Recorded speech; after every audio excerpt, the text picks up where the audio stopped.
ఊరి మీద తిరిగి బోకులాగా ఈయన తెచ్చి పాఠం చేయించరా చేసి నచ్చిన కేకులు జీతమా అది బండే ఏదో బండే కొత్త బండే రేట్ అవుతావా మూడు తెచ్చిన మొంటని టార్గెట్ చేసుకుని అలా ఏదో అవుతుందా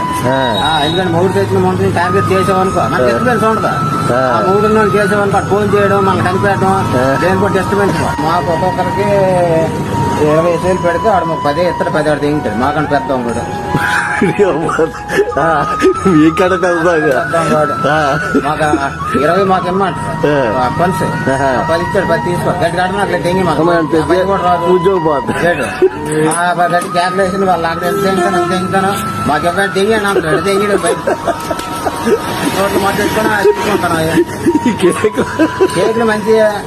ఫాస్ట్ గారు ఫోన్ చేసి రేవంటి మీరు వచ్చి మైకి పట్టుకుని అమ్మ దశంభాగాలు దేవుడికి తేవాల దేవుడి సొమ్ము మలాకి గ్రంథంలో మీరు ఏడు చదువుతారు బైబుల్ మలాకి గ్రంథంలో ఏం రాస్తుంది దేవుడి సొమ్ము అన్యాయంగా తింటే చేప ప్రశ్నలు అవుతారని ఇలాంటి మాట్లాడి నాకు చెప్తాడు కాదు ఆ పాస్టర్ గారికి దశంభాగాలు తెచ్చేప్పుడు మొదలు పెట్టింది 4,000 పెన్షన్ 400 మీరు పాస్టర్ గారికి ఇవ్వాలా లేకపోతే మీ ఇంటికి శాపం మీ పిల్లలకు శాపం మీ కుటుంబానికి శాపం నాశనం అయిపోతారు దేవుడు మాట్లాడుకోవద్దు దేవుడు ధరించి అగ్ని వంటి వాడు అని ఆమె మాట్లాడుతుంది భయపడి బిడ్డకి వచ్చింది దర్శనం తేవాలా కోడి గుడ్డెడితే ఫస్ట్ గుడ్డు మాకు ఇవ్వాలా ఏంటి పాస్టర్ గారికి ఏది పండిన తెచ్చేవాలా మీకు ఆశీర్వాదం